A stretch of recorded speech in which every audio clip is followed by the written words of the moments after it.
लेकिन मैं कहता हूं कि गांधी जी के हत्यारे के बारे में जब भी बात होती है तो ये देश अपोलोजिस्टिक क्यों हो जाता है? चर्चा होनी चाहिए उसके ऊपर।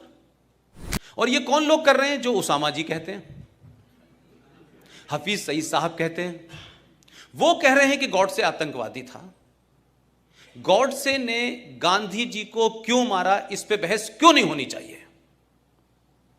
उसका परिणाम कुछ भी निकले, मैं ये नहीं कह रहा कि वो सही किया गलत किया, लेकिन इस पे बात क्यों नहीं हो सकती? दिल्ली यूनिवर्सिटी के बीए पास के कोर्स के अंदर अगर यह पढ़ाया जा सकता है कि रावण की छींक से सीता पैदा हुई, यह कोर्स में पढ़ाया जाता है दिल्ली यूनिवर्सिटी के, इस पे चर्चा हो जाने पे किसी को तकलीफ नहीं होती, इसको कहने से कोई नहीं डरता। लेकिन गांधी जी के बारे में गॉडसे ने क्यों मारा, क्या गॉडसे कोई क्रिमिनल था? गॉडसे ने उससे पहले कोई 40-50 हत्याएं की थी?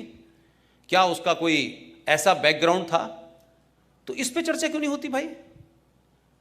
और अगर गॉडसे ने जिस भी कन्विक्शन के तहत मारा गया, लेकिन किसी भी कानून के तहत किसी भी हत्या को जस्टिफाई नहीं ठहराया जा सकता। अब तो सुप्रीम कोर्ट भी ने यह कह दिया है कि अगर आपको अपनी जान का खतरा हो तो सेल्फ डिफेंस में आप मार सकते हैं, ये क्राइम खत्म कर दिया है। लेकिन एक बात को थोड़ी देर के लिए दूसरे पर्सपेक्टिव में समझें। एक नेता ने अपने देश को भरोसा दिलाया और पूरी ताकत से कहा कि पाकिस्तान अगर बना तो मेरी लाश पे बनेगा। मैं एक उसकी सिमिलरिटी नहीं खींचना चाहता,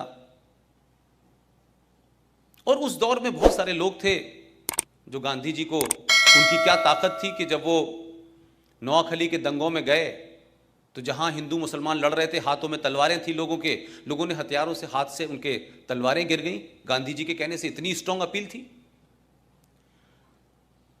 तो नाथूराम गॉडसे को भी लगा कि ये देश महफूज है, कम से कम ये गांधी के होते हुए नहीं होगा। आप में से किसी ने 15 अगस्त 1947 को जब इस दिल्ली में जश्न मनाया जा रहा था तो बंगाल में और पंजाब में क्या हो रहा था, ये किसी को अंदाजा है? ये क्यों नहीं देश को बताया गया? और हिंदुस्तान के कौन से डॉक्यूमेंट में लिखा है कि 15 अगस्त 1947 को भारत आजाद हुआ था?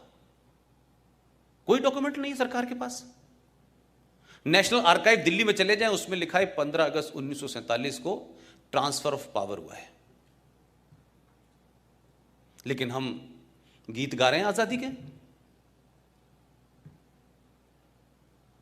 लिहाजा गांधी जी ने जो भरोसा देश को दिया, कोई तस्वीर ऐसी याद है हिंदुस्तान के किसी छोटे बड़े अखबार में कि जिस दिन 15 अगस्त को झंडा फहराया जा रहा था तो गांधी क्या कर रहे थे? गांधी थे कहां बैठे हुए थे? कोई प्रतिक्रिया है उनकी? तो ये आजादी, जिसको आप आजादी कह रहे हैं, जिसको हम सब लोग आजादी समझ रहे हैं, जिसमें 21 लाख लोगों की सरकारी रिकॉर्ड के हिसाब से मौत हुई है, सबसे ज्यादा लाशें पंजाब से की, सबसे ज्यादा उसके बाद लाशें बंगाल में हुई। गांधी के हत्यारे की चिंता है लोगों को।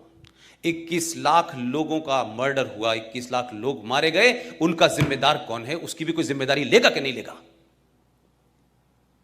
वो किसके खाते में जाएंगी भाई? और क्या इस देशवासियों से पूछा था आपने कि हम एक लाइन खींच देंगे पंजाब से और एक लाइन खींच देंगे बंगाल में और ये मुल्क को हम बांट देंगे? ये किसने तय किया था? कौन कॉन्स्पिरेटर थे? क्या गांधी जी को नहीं पता? क्या गांधी जी की सहमति से नहीं हो रहा था? कि गांधी जी को नहीं पता था कि कौन कौन लोग इसमें शामिल हैं? तो गांधी जी की क्या प्रतिक्रिया थी भाई? अंबेडकर से उनका किसी बात पे विवाद हो गया तो अंबेडकर जी के पास पहुंचे और कहा कि मैं आपकी बात से सहमत नहीं हूं, और धरने पे बैठ गए। तो अंबेडकर जी के शब्द हैं, उन्होंने कहा, गांधी जी आपकी जरूरत इस देश को है, आप अनशन मत करिए, मेरी बात ठीक है, लेकिन क्योंकि आप देश के लिए जरूरी हैं, इसलिए मैं आपकी बात की वजह से अपनी बात वापस ले रहा हूं।